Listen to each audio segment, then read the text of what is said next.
Ce que je me rappelle, c'est que je commençais à pleurer. J'avais des larmes. Après ça, trou noir, les gars. Ce n'est pas une blague, c'est pas un mensonge, c'est ce qui m'est arrivé. Comment est-ce que ça a été possible, en fait? Juste comment est-ce que ça a été possible?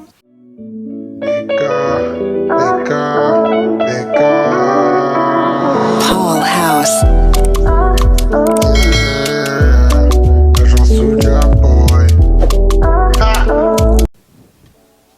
Hey, what's up, Enipa? Welcome back to my channel.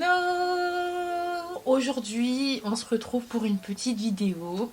Ce sera une story time, ça fait longtemps que j'en ai plus faite sur ma chaîne. Aujourd'hui, j'ai une petite anecdote, enfin, une histoire très réelle qui m'est arrivée.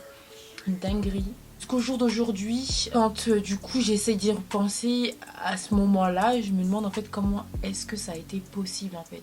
Juste comment est-ce que ça a été possible.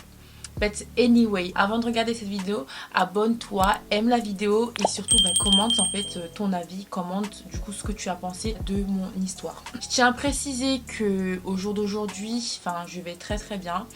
Cette situation, voilà, elle est passée. Aujourd'hui, ça va super bien. Enfin, il n'y a pas de problème. Donc, comment on va appeler cet homme? On l'appellera Jacques. On va appeler cet homme Jacques. Ou à ce moment-là, il faut savoir, c'était en 2018. En 2018, j'avais dans les alentours de 18-19 ans. Ce qu'il faut savoir, c'est que moi, de base déjà en amour, enfin, quand j'apprécie quelqu'un ou quand j'aime quelqu'un, tout simplement, je donne tout. Je donne tout. Je suis quelqu'un d'entière et du coup je donne toute ma personnalité, je donne vraiment en fait ce que j'ai à donner. Malheureusement c'est une qualité comme un défaut parce que y a certaines personnes qui s'en servent. Moi c'est ma personne, c'est comme ça que je suis quand je suis en amour. En fait quand j'aime quelqu'un, j'aime à 100% et j'aime en vrai. En réalité c'est pas pour du semblant. Voilà. Je fréquentais du coup cette personne, donc je fréquentais Jacques, ça faisait quand même déjà un petit moment que je le fréquentais. Et on avait une très bonne relation, voilà, tout se passait pour le mieux, hein, enfin voilà.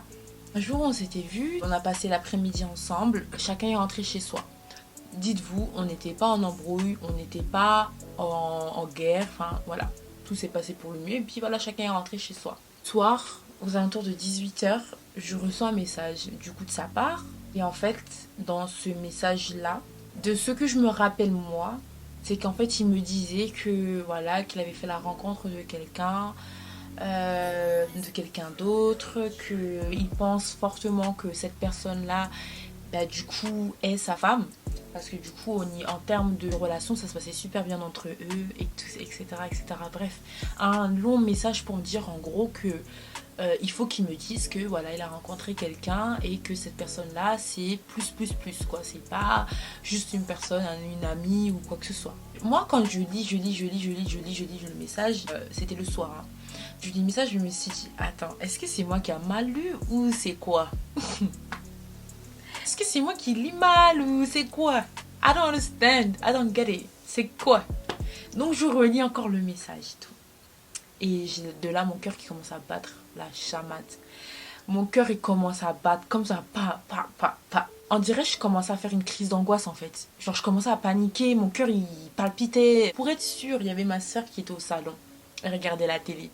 Je lui ai dit, attends, Ruth, vas-y lis ce message vite fait. Juste pour voir comment elle comprend le message. Elle lit le message et tout. Et tout ce que je vois à son visage, c'est ça. Oh, elle regarde droit devant elle.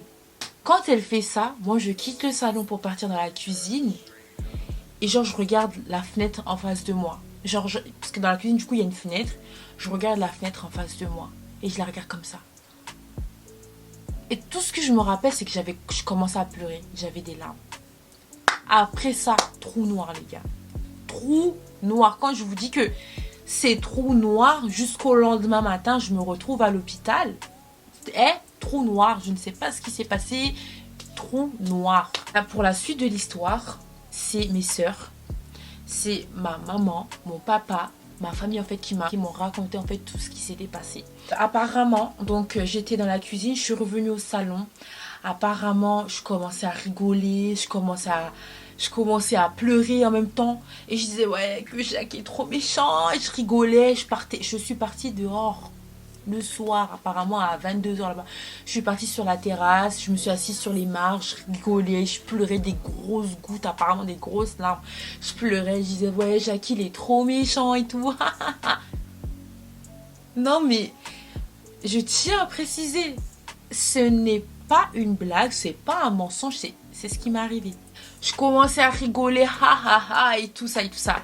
Apparemment, les filles ont commencé à prendre peur et donc elles m'ont ramené dans ma chambre. Donc elles m'ont laissé apparemment dans la chambre et quand elles m'ont laissé, elles ont fait en sorte à ce que je m'assoie sur le lit. Donc quand elles m'ont laissé dans la chambre, apparemment j'étais assise comme ça sur le lit. Le lendemain, il y avait les cours et tout. Les filles, elles se lèvent vers 6 h et quelques et tout. Apparemment, comme la façon dont elles m'ont laissé là, c'est comme ça qu'elles me retrouvent. En train de pleurer, j'avais les yeux rouges apparemment, gonflés, pleurer, rigoler, tout. J'étais là comme ça en train de parler toute seule et tout ça. Elles ont eu peur, elles ont appelé mes parents, mon daron, il est venu, ouais, laissez tomber. Hein. Apparemment, ça m'a foutu des claques, il m'a secoué et tout. Il a une mixture qu'il fait à la maison à base d'ail et d'eau et d'huile. Genre personne, genre rien que tu sens le truc, cette bouteille quand tu la sens, ça peut te infester toute la maison. Apparemment il m'a servi un grand verre de ça. J'ai fini le verre sans broncher, sans parler, genre en mode j'ai fini le verre apparemment. Par la suite je me suis endormie. Apparemment ma mère elle est remontée dans la chambre, elle m'a réveillée. Et quand elle m'a réveillée, j'étais toujours la même. J'avais du mal à respirer apparemment, j'étais hyper chaude et tout. Et donc ma mère elle a pris peur et elle a appelé le SAMU. Les gars, le SAMU est venu à la maison. Elle a dit à mon daron qu'elle allait les appeler. Apparemment mon père partait au travail et il a dû faire demi-tour. Et quand il venait, en fait, il avait vu en gros le SAMU m'embarquer dans leur camion en fait. Apparemment, j'étais en petite tenue, genre du coup j'étais en short, t-shirt, avec des longues chaussettes façon. Ils sont venus me porter de la chambre, donc de mes parents. Ils ont descendu les escaliers. Là, j'étais en train de pleurer, en train de rigoler. Je racontais n'importe quoi apparemment. C'est Jacques et tout, je disais c'est Jacques et tout. Oh, rien qu'en parlant, j'ai la honte. Ils m'ont embarqué, mon daron il a suivi le camion avec du coup sa camionnette du travail jusqu'à l'hôpital. Du coup, on est à l'hôpital, mes darons ils sont à la salle d'attente apparemment et moi on m'avait mise dans une salle.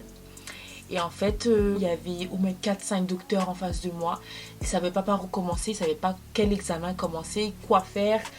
Mon père, il avait En fait, mon père, il voulait pas m'emmener, il voulait pas qu'on m'emmène à l'hôpital parce qu'il avait peur que, en gros, on m'injecte des calmants et tout ça. Et en fait, quand on commence à t'injecter ce genre de choses, en fait, généralement, c'est le début de la fin.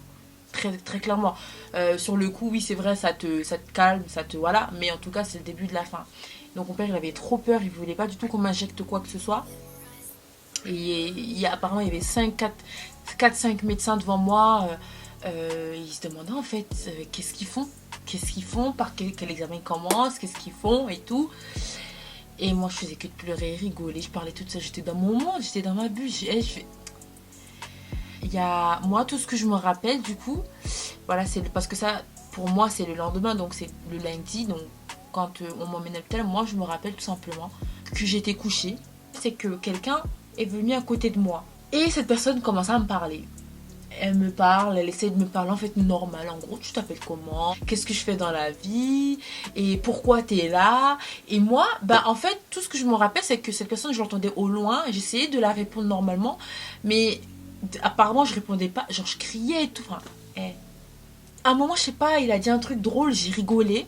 Et en fait, en rigolant, je commençais à voir des... Vous voyez quand vos yeux sont flous, genre des fois quand t'as un truc à l'œil, c'est flou. Et genre ça se dégage petit à petit, genre. C'était exactement ça. Genre ça a commencé à se dégager, genre je commençais à voir plus clair en fait. Je commençais à voir plus clair qui était devant moi, où j'étais. Je commençais à mieux entendre et tout. En fait, je revenais à moi. Quand il m'a fait rigoler, je rigolais et tout. Là, je tourne la tête. Je vois, c'est un médecin, un black. Il est là à côté de moi comme ça, assis. Vous voyez, il y a l'oreiller là. Il y a l'oreiller, il y a la tête. Assis à côté de moi comme ça en train de tchatcher. Ah, je dis mais qu'est-ce qui se passe? Qu'est-ce que je fais là? Why? Et il a renvoyé tous les médecins qui étaient là dans la salle. Il a renvoyé, il a dit hey, on va rien lui faire du tout, juste lui donner quelques Doliprane, beaucoup de repos et ça va aller. Et du coup, j'arrivais pas à marcher. Ça aussi, je sais pas pourquoi. J'arrivais pas à marcher.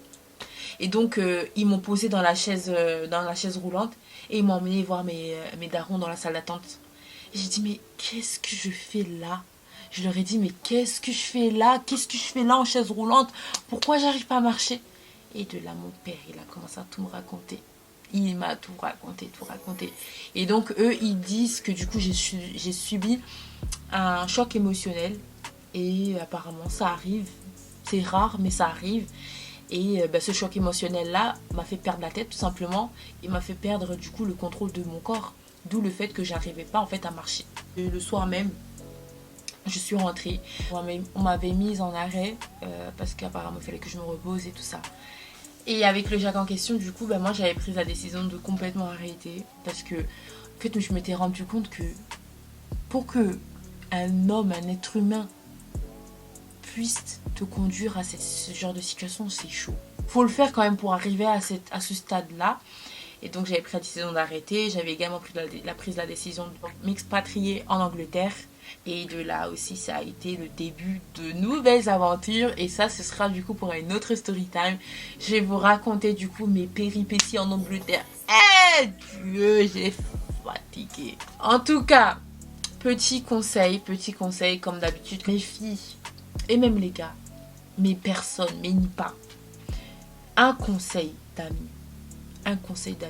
soyez au contrôle de vos émotions et de vos sentiments. Ne laissez pas vos émotions et vos sentiments prendre tout le contrôle de votre corps, voire jusqu'à la tête. Ne laissez jamais quelqu'un ou vos émotions en fait prendre le contrôle. C'est très important. Vous pouvez être amoureux, il n'y a pas de souci. Vous pouvez être amoureuse, aucun problème. Par contre, faut pas que l'amour là monte jusqu'à ici. Gardez la tête sur les épaules et surtout protégez votre cœur, protégez-le. Mettez une barrière en fait à vos émotions et vos sentiments. Il faut pas que ça arrive jusque là. Ok. Voilà la petite morale de l'histoire. En tout cas, j'espère que du coup, ma petite histoire vous aura entre guillemets plu. Commentez du coup vos avis. Surtout si à vous, ça vous est déjà arrivé quelque chose comme ça.